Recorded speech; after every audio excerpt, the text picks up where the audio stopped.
Hello दोस्तों, सीखो math अड्डा में आप सभी का स्वागत है।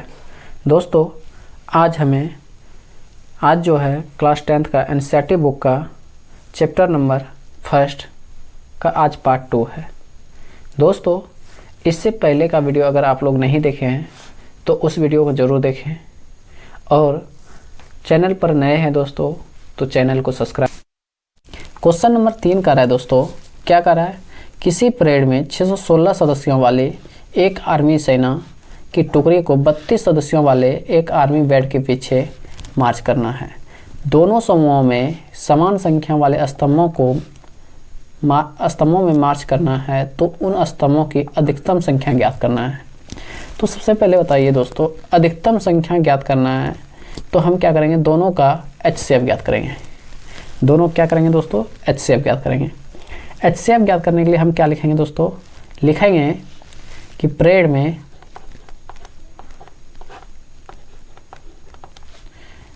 आर्मी सदस्यों की संख्या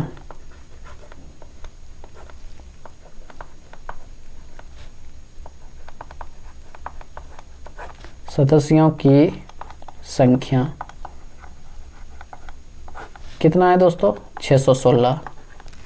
आर्मी सदस्यों की संख्या 616 है और कितने आर्मी बैंड के पीछे मार्च करना है, 32। तो लिखेंगे आर्मी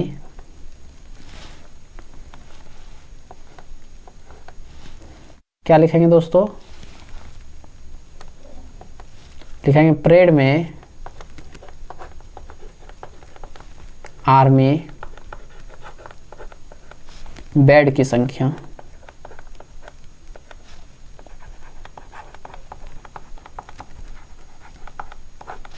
कितना है दोस्तों, 32 है। तो यहाँ पर हम एल्गोरिथम का फार्मूला लगाएंगे दोस्तों। एल्गोरिथम का फार्मूला क्या होता है, A बराबर BQ प्लस R। इसका मतलब हम क्या करते हैं कि बड़ी संख्या में छोटी संख्या से भाग करते हैं। जब तक पूरा भाग दोस्तों 32 से भाग देंगे, किसमें, 616 में। कितना बार में लगेगा दोस्तों, एक बार में 32, कितना बचेगा 9, इधर बचा 2। अब यहाँ पर कितना उतारेंगे दोस्तों, 6 उतरेगा। अब कितना लगाएंगे, 9 बार में। 9 बार में लग रहा है दोस्तों, कितना आ रहा है, 288। 16 में 8 गया 8। हम यहाँ पर क्या कहते हैं दोस्तों कि जब 32 से भाग दिए 616 में, 19 बार में 8 शेष बच गया। कितना शेष बच गया दोस्तों, 8। इसका मतलब ये 616 जो है ना, ये क्या है, ये A का वैल्यू यानी भाज्य है। A का वैल्यू कितना है दोस्तों, 616 बराबर B का वैल्यू कितना है, B का वैल्यू है 32 इंटू Q का वैल्यू कितना है दोस्तों, Q का वैल्यू है 19 प्लस शेषफल कितना आया दोस्तों, शेषफल आया है 8। 8 जो है शेषफल जो है 0 के बराबर नहीं है, इसलिए क्या लिखेंगे, नॉट इक्वल टू 0। अब यहाँ पर हम क्या करेंगे, 8 से फिर भाग देंगे किसमें दोस्तों, 32 में। 8 चौके 32, ये पूरा भाग लग गया दोस्तों। कितना बार में लगा, 8 से लगा 4 बार में।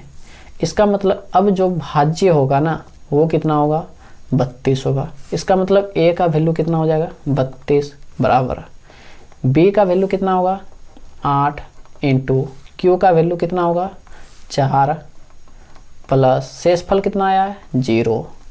ये 0 जो है ना, 0 के बराबर है।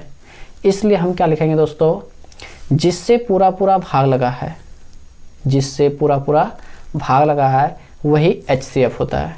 तो यहाँ पर क्वेश्चन क्या पूछ रहा है दोस्तों कि अधिकतम स्तंभों की संख्या पूछ रहा है। स्तंभों की संख्या लिखेंगे, स्तंभों की अधिकतम संख्या, अधिकतम संख्या कितना होगा दोस्तों, जिससे पूरा भाग लगा है वही होता है अधिकतम स्तंभों की संख्या। तो ये क्या है दोस्तों, आंसर है। चलिए दोस्तों क्वेश्चन नंबर 4 की ओर देखते हैं। क्वेश्चन 4 का रहा है, यूक्लिड क्वेश्चन 4 का है दोस्तों कि यूक्लिड विभाजन एल्गोरिथम का यूक्लिड विभाजन प्रेमिका का प्रयोग करके दर्शाएं कि धनात्मक पूर्णांक का वर्ग करने पर क्या m के रूप में m के लिए 3m प्लस 1 के रूप में होता है। तो यहाँ पर दोस्तों क्या बोल रहा है कि यूक्लिड विभाजन प्रेमिका का प्रयोग करना है। सबसे पहले बताइए दोस्तों, क्या हमको ये पता तो नहीं है कि एक धनात्मक पूर्णांक है क्या। क्या लिखेंगे दोस्तों, जब पता नहीं है तो क्या लिखेंगे, माना कि एक धनात्मक पूर्णांक कितना होगा, a होगा। एक धनात्मक पूर्णांक क्या हो गया, a। किस रूप में बोल रहा है दोस्तों, 3m के रूप में। कितना के रूप में, 3m के रूप में है। इसका मतलब ये 3 जो है ना, ये 3 जो है क्या है दोस्तों, भाजक है। ये 3 क्या है दोस्तों, 3 है भाजक।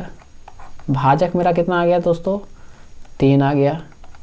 इसका मतलब b का वैल्यू 3 है, तो यूक्लिड विभाजन का प्रयोग करेंगे।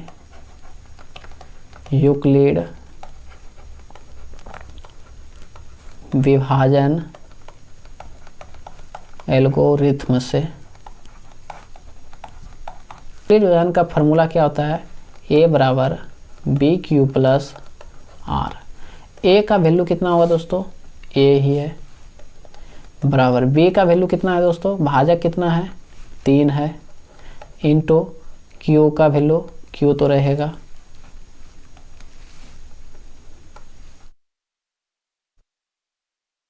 q का वैल्यू क्या होगा दोस्तों, q तो रहेगा, प्लस शेषफल कितना है, r ही रहेगा। अब यहाँ पर हम क्या देखते हैं दोस्तों कि अगर मान लीजिए कि 3 से हम a में भाग देते हैं तो भागफल क्या बचता है, q बचता है, और शेषफल क्या बचेगा, r बचेगा। जो r का संभव मान होगा दोस्तों वो हमेशा भाजक से क्या होता है, छोटा होता है। r का जो संभव मान होता है वो हमेशा क्या होता है, भाजक से छोटा। इसका मतलब भाजक से छोटा होता है, 0 आ सकता है, 1 आ सकता है, 2 आ सकता है। तो यही शेषफल आएगा दोस्तों, 0, 1 या तो 2। तो क्या लिखेंगे, लिखेंगे r का संभव मान, r का संभव मान क्या होगा, 0, 1, 2। यही हो सकता है दोस्तों। जब r का संभव मान इतना आ सकता है तो हम क्या लिखेंगे, चरण फर्स्ट से। चरण फर्स्ट से r का वैल्यू कितना रखेंगे दोस्तों, 0। लिखेंगे r का मान 0 रखने पर। जब r का वैल्यू 0 रखेंगे तो यहाँ पर a का वैल्यू क्या होगा दोस्तों, a का जो वैल्यू होगा वो क्या होगा, a बराबर 3q प्लस 0, क्योंकि r का वैल्यू क्या रख दिए, 0। इसका मतलब हम यहाँ पर लिख सकते हैं a बराबर कितना, 3q। अब यहाँ पर दोस्तों बोल रहा है कि वर्ग करने पर, पूर्णांक का वर्ग करने पर। जब वर्ग करेंगे तो दोनों पक्षों का वर्ग करेंगे। क्या करेंगे दोस्तों, दोनों पक्षों का वर्ग करने पर। जब वर्ग करेंगे तो क्या होगा दोस्तों, यहाँ पर तब हो जाएगा a का स्क्वायर बराबर 3q का होल स्क्वायर। तो a का स्क्वायर क्या होगा दोस्तों, a का स्क्वायर a स्क्वायर, 3 का स्क्वायर कितना होगा, 3 तिया 9, q का स्क्वायर q स्क्वायर। तो यहाँ पर हम क्या करेंगे, इससे हम 3 कॉमन लेंगे, 9q स्क्वायर से 3 हम क्या करेंगे दोस्तों, कॉमन ले लेंगे। तो यहाँ पर हम क्या करते हैं, 9 कॉमन क्या करेंगे दोस्तों, इसको पहले मिटा देते हैं।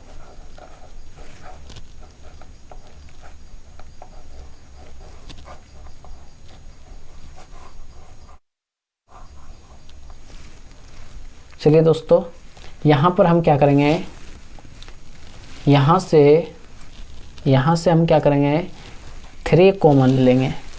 यहाँ से जब 3 कॉमन लेंगे तो क्या हो जाएगा यहाँ पर कि ए स्क्वायर बराबर 3 इंटू 3q का स्क्वायर, क्योंकि 3 गुना 3 करेंगे कितना होगा, 3 गुने 3 करेंगे 3 3 9 q का स्क्वायर। अब इतना का वैल्यू हम क्या मान लेंगे दोस्तों, m के रूप में। यहाँ तो बोल रहा है कि m के रूप में होना चाहिए, इतना का वैल्यू हम क्या मान लेंगे, m के रूप में। तो क्या होगा यहाँ पर, अतः ए स्क्वायर बराबर कितना हो जाएगा, तब इसका वैल्यू 3 और इतना का वैल्यू हम क्या लिख देंगे, m के रूप में। तो 3m, जहाँ m जो है किसका मान माने हैं दोस्तों, m माने हैं 3q का स्क्वायर, 3q स्क्वायर। अब यहाँ पर भी दूसरा में भी देखेंगे, यहाँ तो 3m तो आ गया दोस्तों। अब बोल रहा है 3m प्लस 1 के रूप में, तो हम क्या लिखेंगे, चरण सेकेंड,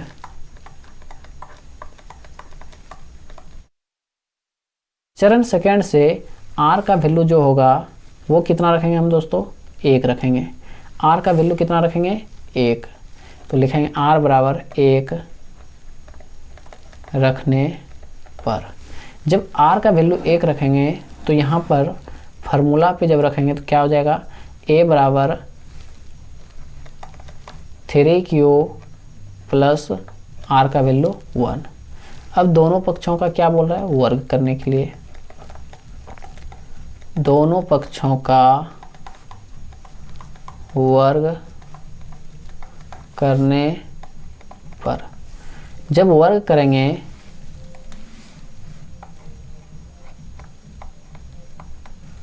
जब दोनों पक्षों का वर्ग करेंगे तो यहाँ पर क्या होगा, a का स्क्वायर बराबर 3q प्लस 1 का होल स्क्वायर।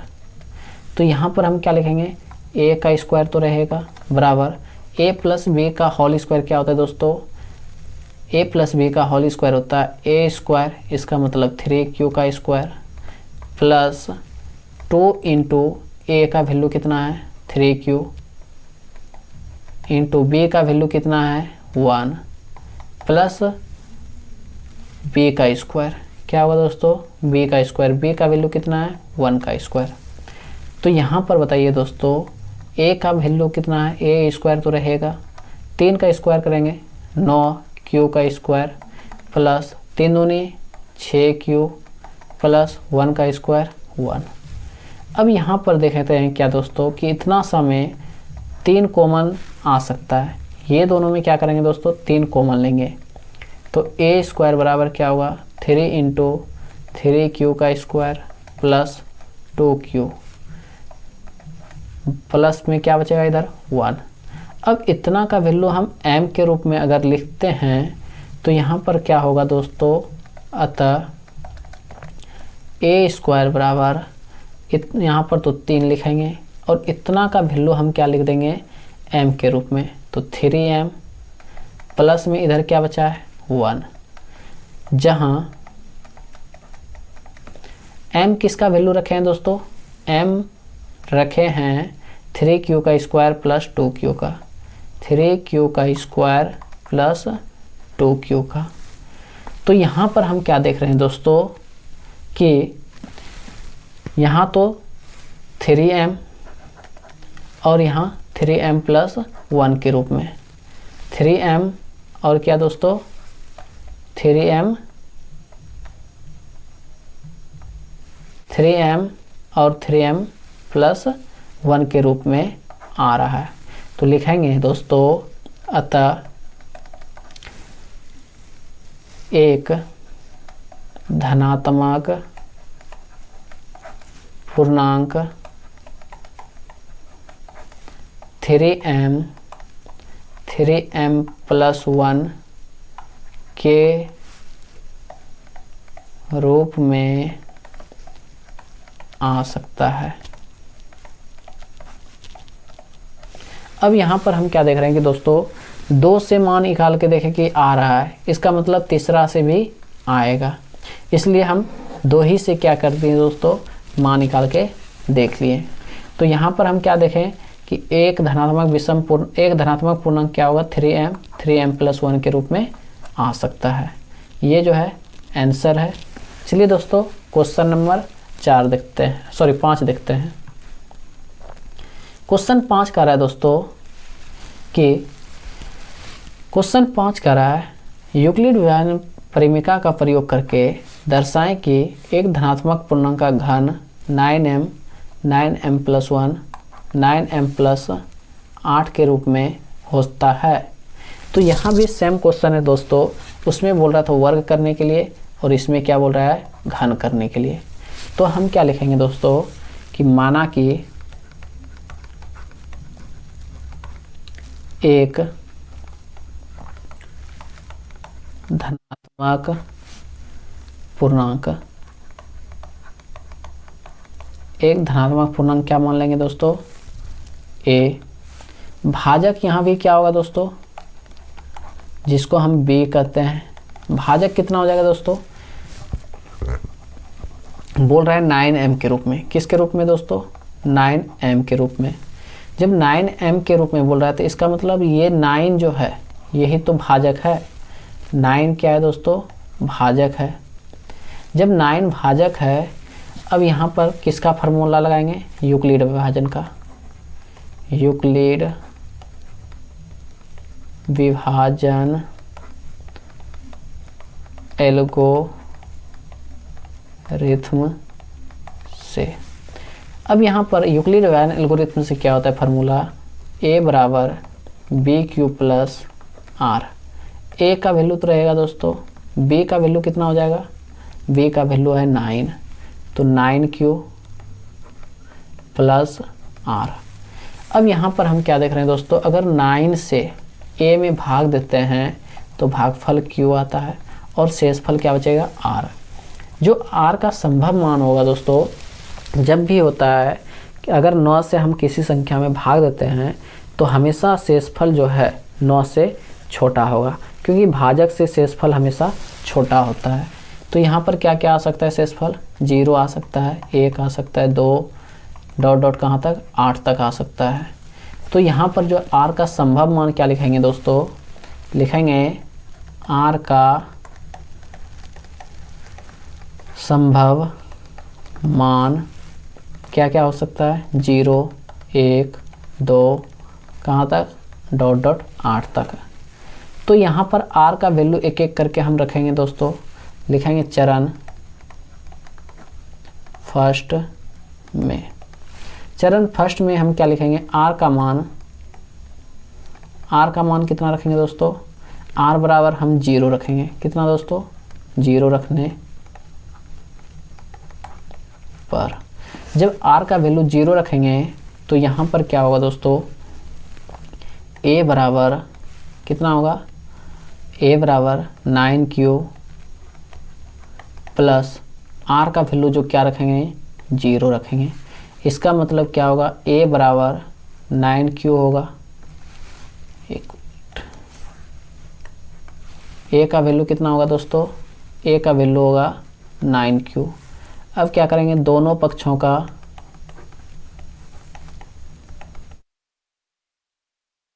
यहाँ पर क्या बोल रहा है दोस्तों, दोनों पक्षों का घन करने के लिए।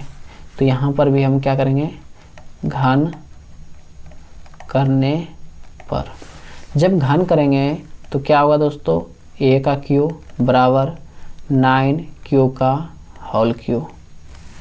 यहाँ पर aq तो रहेगा बराबर 9 का q करेंगे कितना होगा 29। कितना होता है दोस्तों 729। घन यानी q का होल क्यू करेंगे तो q का q। यहाँ से हम क्या करेंगे दोस्तों, अगर 9 कॉमन ले लेते हैं तो क्या बचेगा, यहाँ से हम क्या करेंगे कि aq तो रहेगा बराबर, इससे हम क्या करते हैं 9 कॉमन लेते हैं। 9 जब कॉमन लेंगे तो क्या होगा 81 q का q। अब इतना का वैल्यू हम क्या मान लेंगे दोस्तों, इतना का वैल्यू m के रूप में मान लेंगे। तो क्या होगा a का q बराबर 9m, यहाँ पर लिख देंगे दोस्तों, अतः a क्यू बराबर 9m, जहाँ m जो है किसका वैल्यू माने हैं दोस्तों, m 81 q का वैल्यू माने हैं। 81 क्यू का क्यू। आगे हम क्या करेंगे दोस्तों कि यहाँ पर एक तो वैल्यू निकाल दें दोस्तों 9m के रूप में। अब यहाँ पर हम क्या रखेंगे, r का वैल्यू 1 रखेंगे। जब r का वैल्यू 1 रखेंगे तो यहाँ पर क्या होगा, लिखेंगे r बराबर चरण सेकेंड लिख देते हैं। क्या लिखेंगे दोस्तों, चरण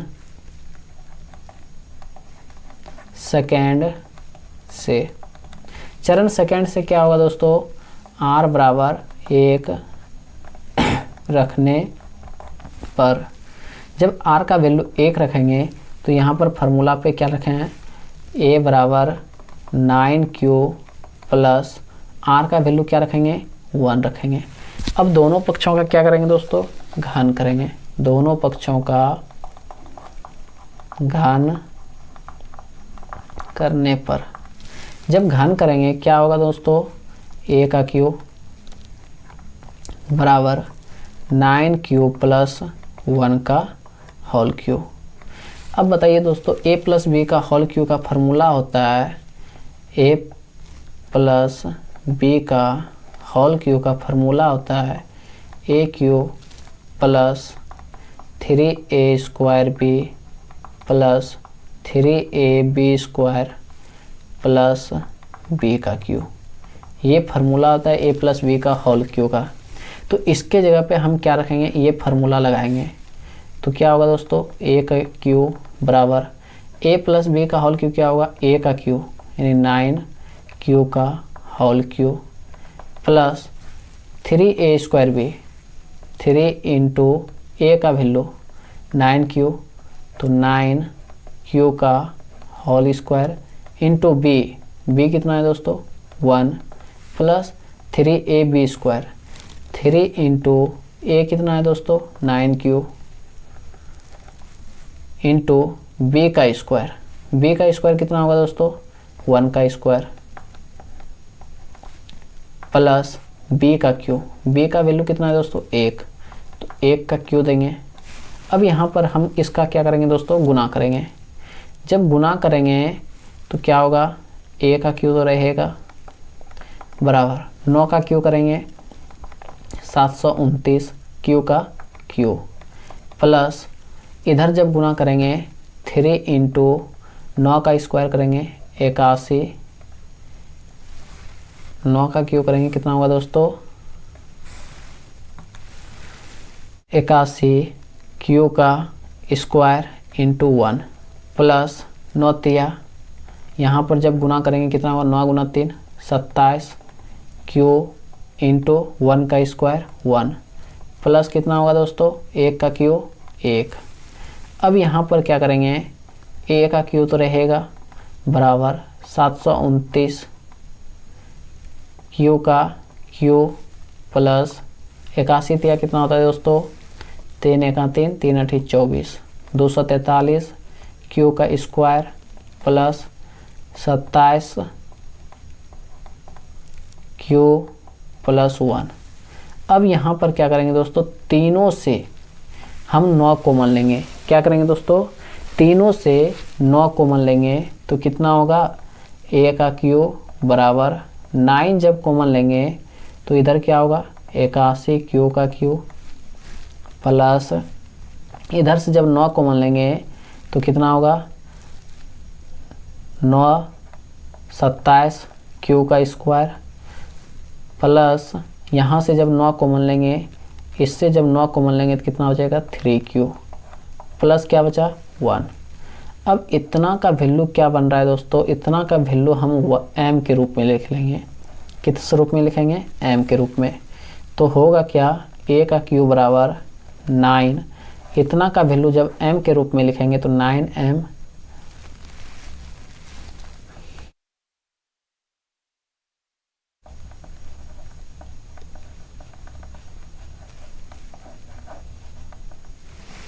इतना का वैल्यू हम क्या लिख लेंगे दोस्तों, इतना का वैल्यू जब 9m के रूप में लिख लेंगे तो लिखेंगे अतः a क्यू बराबर क्या होगा 9 इतना का वैल्यू हम m के रूप में लिखेंगे तो m प्लस में इधर क्या बचेगा 1, जहां m का वैल्यू क्या रखेंगे दोस्तों 81 q का q प्लस 27 q का स्क्वायर प्लस 3q, क्या होगा दोस्तों 3q। ये होगा किसका वैल्यू दोस्तों, ये वैल्यू किसका होगा m का वैल्यू। अब यहाँ पर क्या करेंगे कि m का वैल्यू तो इतना हो गया, हम क्या देख रहे हैं कि यहाँ पर 9m और यहाँ पर 9m प्लस 1 के रूप में आ रहा है, तो लिखेंगे अतः एक धनात्मक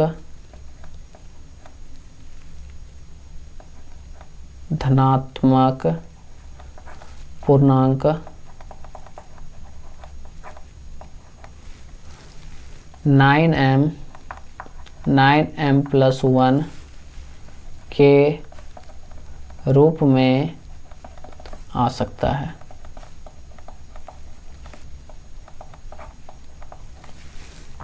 ये जो है आंसर है।